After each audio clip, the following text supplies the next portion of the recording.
Hello, future billionaires. Welcome back to your favorite podcast, the Invest Like a Billionaire show. Today, we have a really fun guest. So if you've been following the show for a little while, you understand we are all about educating investors on alternative investments. And some of the fun things I get to do are talk with people like today's guest, Matt Rothschild, on really unique niche strategies in alternative investing. So he talks all about helicopter financing. So this is a little niche that he discovered. He has a background on Wall Street and asset management and has kind of found his way into this really unique niche. And we get into all the reasons why it exists and how it works. And it's really, really cool. And so I encourage you to check this out and listen in on the whole world of helicopter finance and how they're going about doing it. I think you're really going to enjoy this show. Matt is really, really smart and has a lot of knowledge and background and things. And I think he can make some things really interesting and relatable for people to understand. So with that, I always got to give the caveat, when we bring people on that are raising capital, we want to make sure you understand this was just a conversation. We've not done any due diligence. We bring people on that we think have an interesting story, interesting angle, perspective, and just generally, curiosity from our standpoint to bring them on. If you're interested or you want to learn more about it, you can obviously do that, but make sure you do your own due diligence and, don't take this podcast as a recommendation from us as having done that. I do hope you will enjoy the show. And if you are enjoying the show in general, please leave a review, share with a friend. And I think you're really going to enjoy this podcast with Matt Rothschild. Here we go.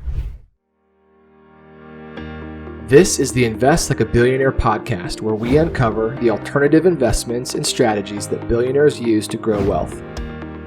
The tools and tactics you'll learn from this podcast will make you a better investor and help you build legacy wealth.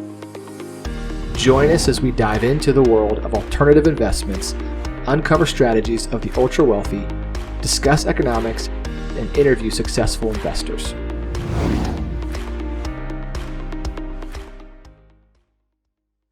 Looking for passive investments done for you? With Aspen Funds, we help accredited investors that are looking for higher yields and diversification from the stock market. As a passive investor, we do all the work for you, making sure your money is working hard for you in alternative investments. In fact, our team invests alongside you in every deal, so our interests are aligned. We focus on macro-driven alternative investments so your portfolio is best positioned for this economic environment. Get started and download your free economic report today. Welcome back to another episode of the Invest Like a Billionaire podcast. I am your host, Ben Frazier, and today I'm joined by special guest, Matt Rothschild. Very excited to have Matt on. We're going to talk about a very unique niche investment strategy that I had really no idea existed. And very excited to bring Matt on as an expert. So Matt has a background as an institutional investor. He's worked in asset management with several large firms, MBA from Chicago Booth School of Business. Very smart guy, and excited to bring him on to share about helicopter financing and niche aircraft financing strategies. So Matt, thanks for coming on. Yeah, it's a pleasure to be here. I really want to thank you for having us. Yeah, so let's get a little bit into your background, start from, your time spent in the finance industry, and then really what, led you to founding Thora Capital and where you're at now. Yeah, so prior to co-founding Thora, I was a public equities portfolio manager focused on the publicly traded stocks of insurers and asset managers. And after graduating from Chicago's MBA program, landed a job at AllianceBernstein, where I was responsible for that coverage universe as an analyst. Progressed my career there and left as the U.S. Director of Research for financial services firms, and then went on to a couple of long-short market-neutral equity hedge funds, where I continued to invest in broadly the same set of stocks. And in 2017, I was at a market-neutral hedge fund and was sitting down with a veteran investment banker because at the time, Apollo Global, the large private equity, private credit firm, and their then publicly traded affiliate called Athene, which is a life insurer that they now own internally, were both very vocal on non-deal roadshows about their desire and intent to start an aircraft leasing business. And so I was sitting down with this banker and I was asking him typical portfolio management questions about how aircraft leasing would fit into their affiliate portfolios, how it would impact company perception and investor valuation. And the banker said to me, we'll get into all that and I'll answer all your questions. But first, I need to say, if I were younger and more adventuresome, I'd start a helicopter lessor. And I said, oh, that's interesting. Let's talk about that for a little bit. And we did. We spent about 5 minutes on that and then got into the heart of the meeting. And I was so enthralled with the idea of helicopter investing as a result of that brief aside that I immediately after our meeting walked out of that conference room and into a different conference room and called a former hedge fund colleague of mine named Adam Gershon, who ended up being a partner and co-founder with us at Thora, and said, I think I found our next great investment strategy. That's an awesome story. And so you were younger and more adventurous than the guy who shared it, right? It's like, hey, I'm going to take that opportunity. So talk a little bit about what does it mean to be a helicopter lessor, and for those that are listening, a lot of folks here are mostly real estate background, investing in, more kind of traditional types of alternative investments. And, this is pretty niche. So explain kind of the different counterparties, how they interact and what, value you're providing to this space. Yeah. So there's a lot. For people who are familiar with real estate, the kind of fundamental inputs to return generation are quite similar. So there's three key drivers of unlevered returns, and that's the cap rate, which in aviation leasing we refer to as the lease rate factor. It's just the monthly cap rate as opposed to the annualized cap rate. It's the duration of the lease, and then it's your exit price as a function of your acquisition price. And also, like commercial real estate, our returns are built from the monthly cash flows that we receive from rental payments, and then ultimately the disposition of the asset, which can come in conjunction with natural lease maturity, but doesn't necessarily have to. And so, when we're introducing the strategy to new prospects, we say, think about us like a commercial real estate strategy, but instead of acquiring office space that's on medium-term rentals to tenants, we're acquiring aircraft that are on intermediate-term leases to operators. And like commercial real estate, our leases are hell or high water or take or pay, whatever your preferred phrasing is. That just means that our lessees owe us the same fixed monthly rental amount, regardless of what their monthly usage of the asset is. And they're also triple net. And triple net to an aircraft lessor means that our underlying lessee customers are financially responsible for maintenance and insurance on the aircraft. So like a triple net lease, once we deploy capital, our only ongoing financial responsibilities to the asset are debt service, assuming we use debt as part of the capital structure, which we do in most, but not all cases. The analogous version of outsourced property management expense, which in aviation leasing is known as technical service monitoring, and then some ancillary bank and entity registration fees for the SPVs that are the legal entities that own the assets. Yeah, that makes a lot of sense. That's a great analogy. So instead of a commercial real estate investor owning a strip center and leasing out to different retail tenants or office building, you're leasing out to different companies. You're buying the aircraft and you're leasing that to these different companies. So why helicopters? What's the unique opportunity in helicopters versus other, aviation? Sure. So aircraft leasing as an institutional form of financing got started in the late 1960s when GE started GE Commercial Aviation Services. And from the late 1960s until the early 1990s, you had it financed almost exclusively by specialty finance firms that use their corporate balance sheet to acquire their fleet and generate return on capital that way.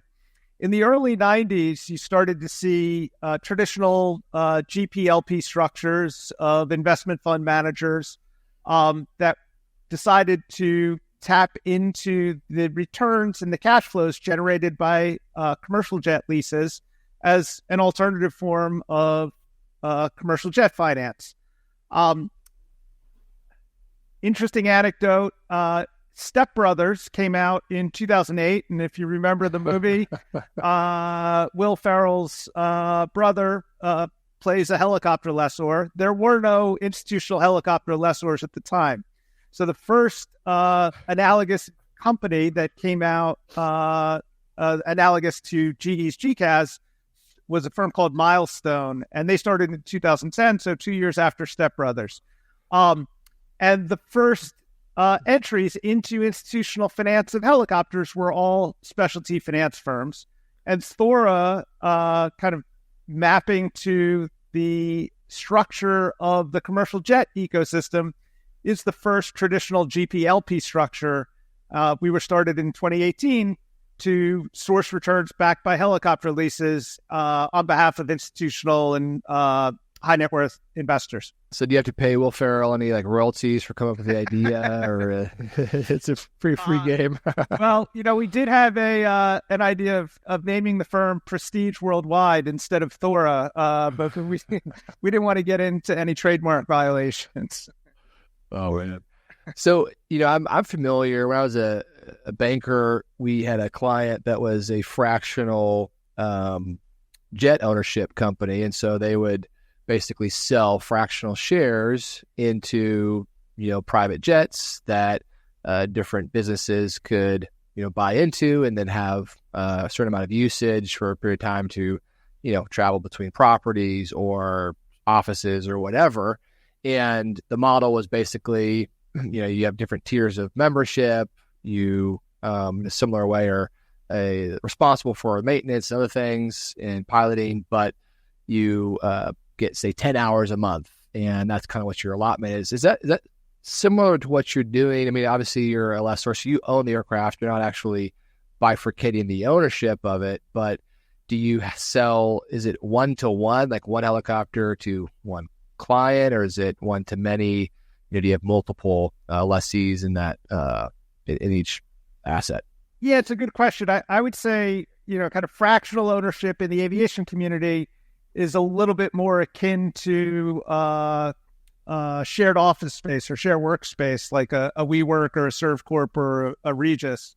Ours is more, at least what I consider to be traditional real estate investing, where our primary source of deal flow is sale-leaseback with an existing owner-operator of an aircraft who wants the balance sheet and working capital flexibility that comes from leasing their equipment as opposed to owning their equipment. And also, more important to them is the cash flow matching or the cash flow timing matching, where rather than sinking a large amount of CapEx into an expensive piece of equipment and effectively recouping that CapEx over future years where they're out the cash, here we're effectively buying the asset for them, either directly from them or from a different source.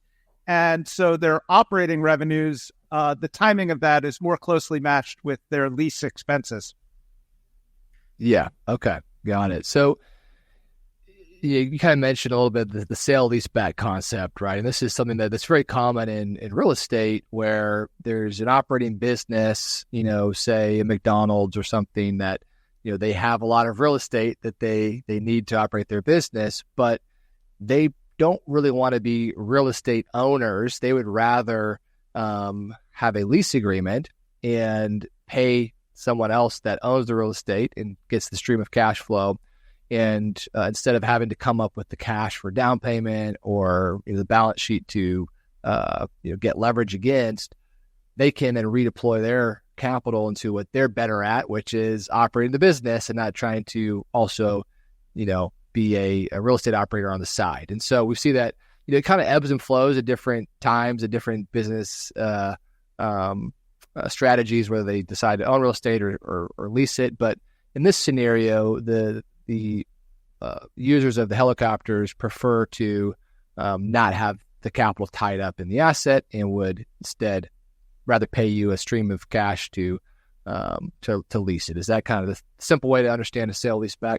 Yeah. So you can also, we like to use real estate analogies because it's a much more institutional investable market, but you can also use an analogy to car leases. And so you've got the Hertz and Enterprises and Avises of the world, and that would be more like fractional ownership.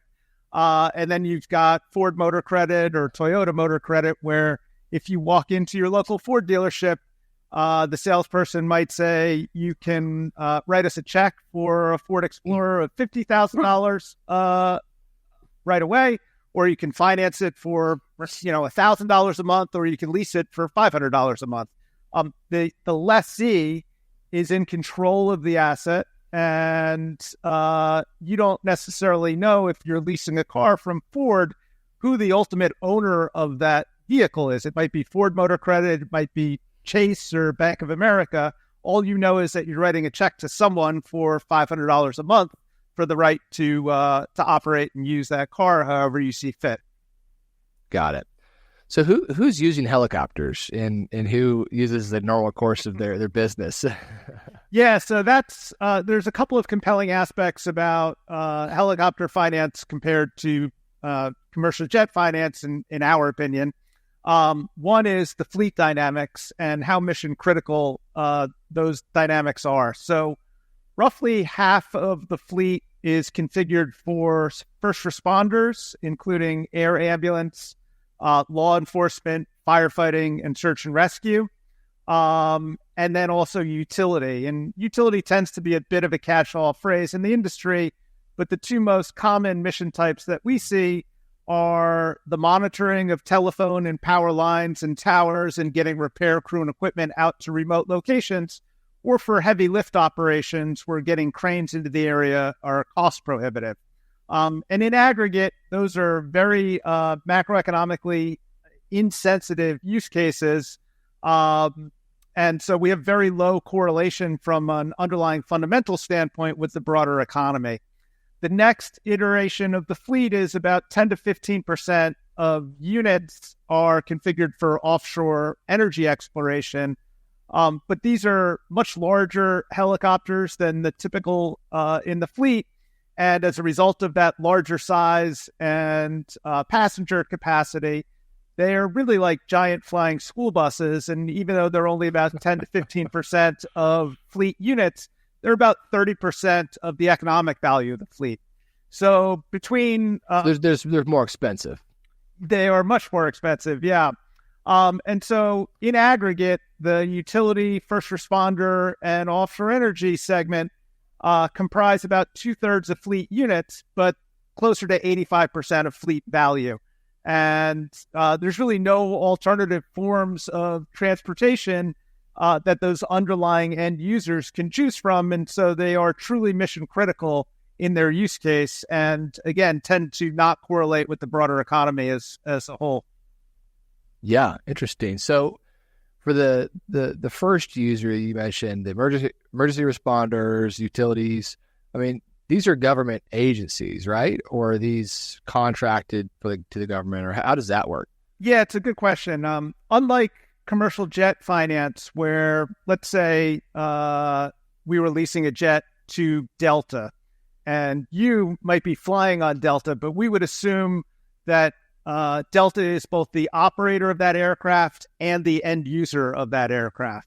In the helicopter industry, what's much more common is the end user is distinct from the operator. So let's take a hospital EMS program, emergency medical service, as an example. What's most common is that you have a private intermediary operator, and that operator has a contract with the hospital to provide transportation services through a helicopter. The operator will provide their equipment, their helicopter, which may be leased or may be owned, and they'll also provide their piloting team.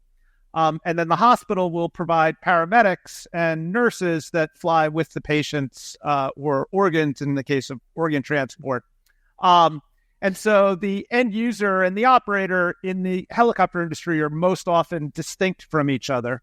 And that's one dynamic that's slightly different than what we see in the commercial jet financing sector. Okay, interesting. So one of the big questions, I have about all this, and it's interesting that there's an opportunity here because, I look at, so my father's a pilot. I think I mentioned this to you before, and he has he flies a Cirrus, and Cirrus has their own financing program. So you can basically buy it direct from manufacturer, and it's extremely attractive, low interest rate, they'll very low down payment, and they'll it's part of their incentive to probably like Ford Motor Credit, where it's like, hey, if we buy it, we can finance it for you. And it allows them to, roll in a lot of different fees or other things to make the price more. But why doesn't that exist in this space? And, why isn't there, maybe more traditional bank financing, like for like a car where you might just go and get a loan from, your local bank or credit union or something and finance it that way? Why does that not exist for, these types of assets? Yeah, there's a couple of reasons. The first is the manufacturers, and there's 4 primary manufacturers. There's Airbus, Bell, which is an affiliate of Textron, Leonardo, and Sikorsky. And some of the manufacturers will have financing arms, but they'll only go up to kind of a maximum of 50 to 60% LTV. And so if someone wants to finance their aircraft, they need to come up with the other 40 to 50% of the capital structure. You probably know this with your real estate background, but it seems to me every bank in the world has a real estate workout group. And there's not a bank on the planet that has a helicopter workout group. Right. And so these smaller operators, and just to give you some framing on that, there's almost 30,000 helicopters in the global civilian fleet and almost 9,000 operators. So on average, an operator is only in control of around 3 or 4 aircraft. And if you were an aircraft operator, a helicopter operator sitting in Kansas City, and you went to your local bank and said, hey, I'm looking for the additional financing that Airbus Bank won't give me, the juice isn't worth the squeeze for them to get up the learning curve on how to underwrite a helicopter, because maybe you've got 4 helicopters, and what's an optimistic case for the loan underwriter is maybe you double your business and you've got 8, but still the time that they sink into learning how to underwrite helicopters and what their different risks are doesn't really make sense from a return on labor perspective. For us, when we're working with lenders to potentially finance our fleet, they expect, and we hope to deliver, additional deal flow above and beyond the one deal that we might be talking about. So from their perspective, it makes sense to put in the work to learn how to underwrite in a way that it wouldn't for a local banking relationship. That makes so much sense. I mean, it's just a very niche, kind of not a huge addressable market, especially if it's more of a regional lender. And, like you're saying, there might be only a few operators, in that space. And it's not a very big, niche to go spend the time to learn about. And then once you have a defaulted borrower, what are you going to do with the helicopter sitting in, in the back lot? So that makes a lot of sense. For the other side of it, though, for the ones that are, the emergency responder utility companies that are, more government affiliated, why wouldn't they just sell bonds or finance it through some form of kind of state or municipality or government financing that's probably a lot cheaper than what you guys would be charging? Certainly would be cheaper for them to do it that way. And part of it is just the scale of the business doesn't really warrant it. So if the average price of a helicopter in the global fleet is $2 to $3 million, you're not going to be able to get a municipal underwriter to go out and, let's say it's a 4 helicopter deal and it's $10 or $20 million. You're not going to be able to tap into the capital markets externally for a $20 million helicopter deal. Yeah, no, that makes a lot of sense. So when you guys, you said you'll sometimes get leverage on the underlying asset. So from your or from a bank looking at you, it's a different conversation because you're kind of becoming the gatekeeper for a lot of these types of deals. So you have more consistent deal flow. If they get comfortable with you and your underwriting and how you structure these leases, it's not just a one and done, it's potentially a much larger relationship, which then warrants the time. So you're kind of becoming that intermediary that helps kind of create more capital flows from more traditional lenders to this space. Is that kind of the value you're bringing to the market from a lending standpoint? Yeah, from a lender's perspective, that's certainly part of the value. And then the other part of the value is if the underlying lessee defaults, we have a fiduciary obligation to our investors to make sure we recover as much as we can. So lenders are more confident that we'll try and monetize that aircraft on their behalf, protecting our investors' capital, than if they were financing an operator who also defaulted. At that point in time, there's nothing else to go after. There's no incentive for that operator to try and make the bank whole. For us, we have every incentive in the world to make our lenders whole. Right. And then you have, a whole host of operators and lessees that need these assets, and you have the whole network that the banks do not have. So we've got a network that the banks certainly wouldn't have in terms of replacing or remarketing that aircraft. And it's a global market. The same, to use an Airbus model type as an example, the same Airbus EC-135 that's flying in Kansas City would be exactly the same Airbus 135 that's flying in Sydney or Melbourne or kind of Sao Paulo or Rio. And so we can place aircraft globally because it is a global investment strategy. The nice thing about it being a global investment strategy is almost universally leases are priced in US dollars. So you're getting global diversification without taking currency risk. Okay. Very interesting. Very interesting. So talk a little bit about just, depreciation, other tax advantages with, investing these types of assets, similar to other types of, real assets. Yeah. So this is another great aspect of the story. And so we'll talk about depreciation. Depreciation is one of the other characteristics that makes helicopter investing so compelling. And that's on two different fronts. One is the tax advantages that get passed through to our capital partners. But the other is that helicopters are extremely long-lived assets. And that in and of itself is, from our perspective, alpha generative. And the reason it's alpha generative is that helicopters, when they're built new, are typically rated for economic useful lives of 40 or 50 years.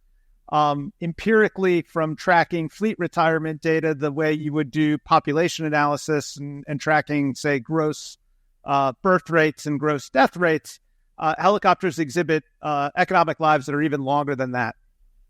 In contrast, commercial jets, when they're built new, are typically rated for 20 or 25 years economic useful lives. And empirically, from tracking their fleet retirement data, they demonstrate even shorter than that. So if you have two different assets that have downward sloping future value curves. So in contrast to real estate, we expect our underlying asset values to decline. And you apply error bands around those two downward sloping curves, our sensitivity to forecast error, and we're certainly not going to be 100% precise with what we're going to recover when we go to monetize the asset, has much lower impact on returns than if we were facing a steeper curve. And so that's on the lower risk side. On the higher return side, as I mentioned at the outset, there's three key inputs to forecasting unlevered returns. It's the cap rate, it's the lease duration, and it's your exit price as a function of your acquisition price. And because our assets are so long-lived from an economic perspective, our exit price as a function of our acquisition price for similar lease terms and similarly aged assets will be higher than it would be if we were investing in commercial jets. So same cap rate, same age of aircraft, same lease duration, we would generate higher returns. So we're generating higher returns with lower risk. A higher return per unit of risk in most investment frameworks is defined as alpha. And then as we pivot to the tax implications, the IRS for U.S. taxable investors allows for depreciation of aircraft 6 years or fewer. So it's 6 years outside the United States. And for helicopters or aircraft that are operating within the United States, they're currently in the sunset phase of the 2017 Tax Cuts and Jobs Act, which allowed 100% bonus depreciation through the end of 2022. Last year, 2023, was 80% bonus depreciation. And the House earlier this year passed by an overwhelming bipartisan vote an extension of bonus depreciation. But as things stand right now, even if that doesn't happen, we're in a sunset phase where 2024 will be 60% bonus, 2025 will be 40% bonus, and then we'll revert back to what the tax code was prior to 2017, where it was 5-year accelerated depreciation. So from an economic perspective, you're getting 50 years plus of depreciation. And from a tax perspective, you're getting 6 years or less. So we shield not only our income in a typical transaction, but we throw off excess non-cash losses that can be used to offset other passive income streams that investors may have. Yeah, that's so interesting. So you can amortize the depreciation on six-year straight line, but the useful life, like you said, it could be 40 to 50 years. Does that create an issue on recapture? Because it's obviously if you're selling these at a much higher, basis or profit, than what is depreciated basis, does that create kind of a big recapture event when you sell, or what's kind of I'm assuming you probably don't sell a whole lot, but how does that kind of work? Yeah, so there is a recapture event. But the other nice thing is, so let's say we bought a $10 million aircraft and we expect it to depreciate, round numbers, call it 5% per year. And so at the end of a 6-year lease, it would be worth $7 million. So you're recapturing $7 million, but you got the depreciation benefit up front of 10, right? Because there's an arbitrage associated with that. And you get the tax deferral over that 6-year lease period, which again, so you benefit from that from a timing perspective of deferring taxes. Ultimately, the IRS gets its bite regardless, but as most real estate investors can appreciate, anytime you can defer paying taxes is a good strategy to try and execute on. Right. Yeah, I'm so curious. Like, what was it like building the just the network in the space? Because I imagine it's a pretty inefficient market when you entered, and maybe there are some other bigger players that are doing this. But what was that like? Right, trying to consolidate all these different operators, and how do you go and find new lessees for your assets, and how do you continue to build out the market? Yeah, so I mentioned one of my partners is kind of the origin story of Thora, and I've done a disservice by failing to date, or to this point, of mentioning my other co-founding partner.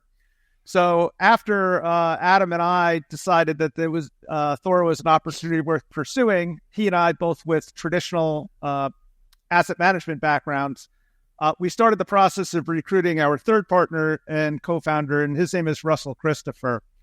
Russell's been deploying capital into commercial aviation leasing for nearly 30 years, and he's the one who brought the network and the domain expertise for us to execute on the deployment aspect of the strategy. We recruited him from a Chicago-based firm, which used to be the aircraft leasing platform owned by the Carlyle Group. And Russell led their origination and sourcing efforts, and we recruited him to not only lead origination and sourcing for us at Thora, but also deal execution and portfolio construction.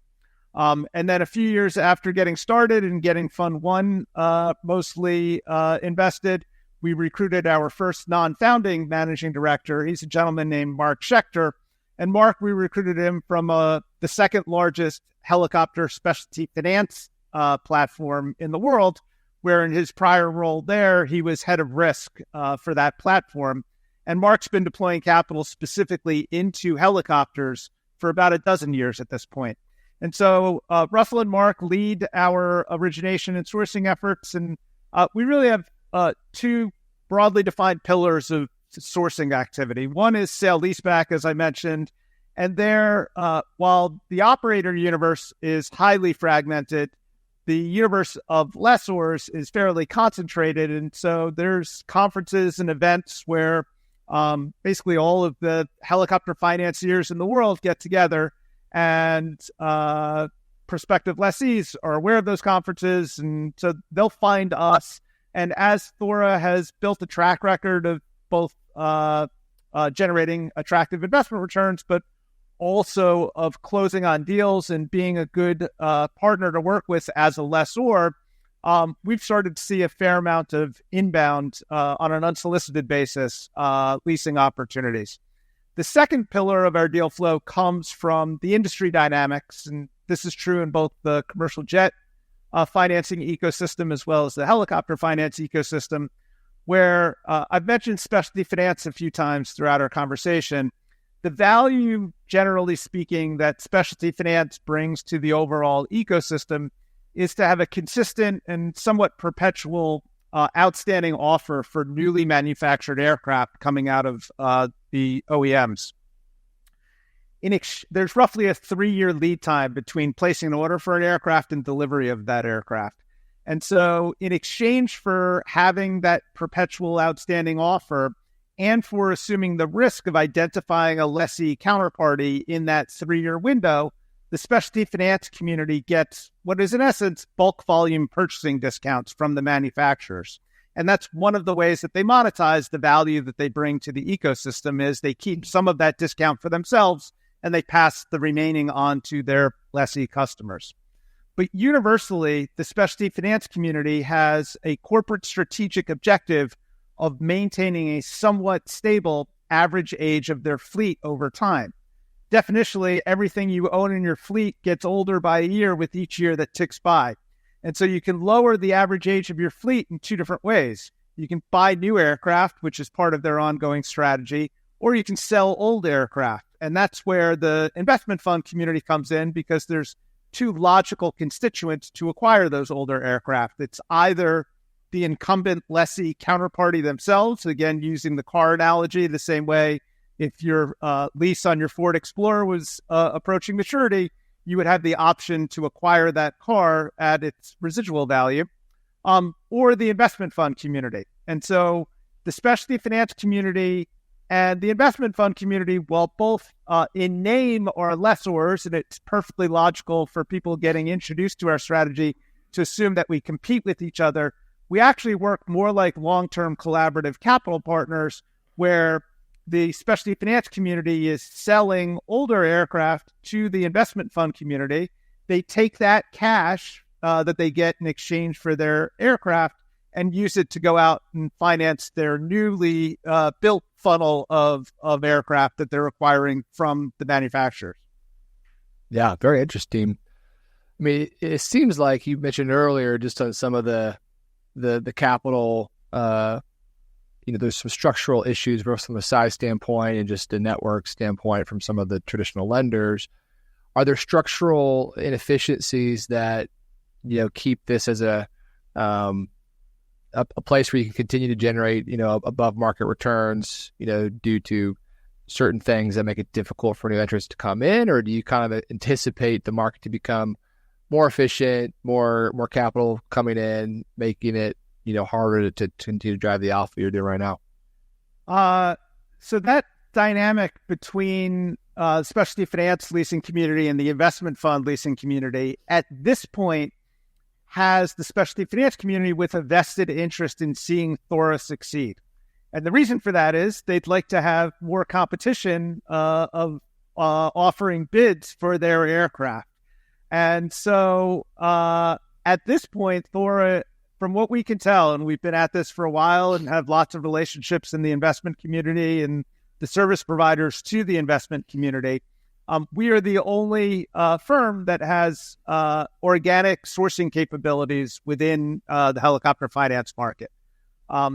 Assuming we continue on our path to success that we've established thus far, we would expect more competition to come in, but we've aggregated a team that has complementary skill sets that is, I think, difficult to aggregate.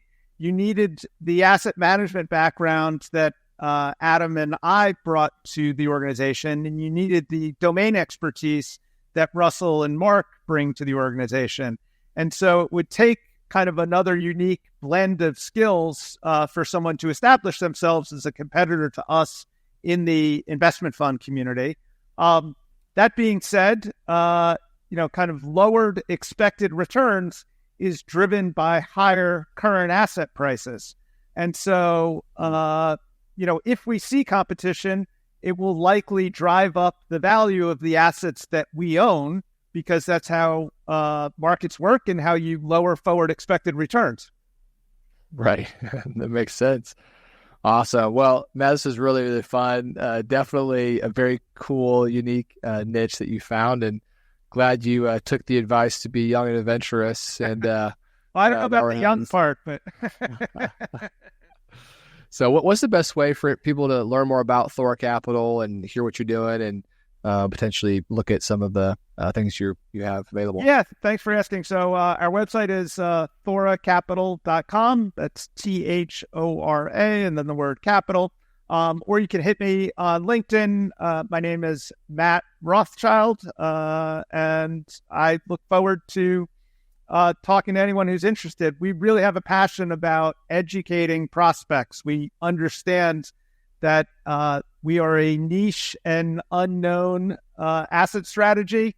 And it's as a result, a big part of my job is getting prospects comfortable with what we're doing and getting them to understand it. We also have a large library of content that is not only been developed in-house, but also aggregated from third-party sources. Awesome. All right, we'll put those links in the show notes. And again, really appreciate you coming on the podcast today. Thanks for having me. Really enjoyed it.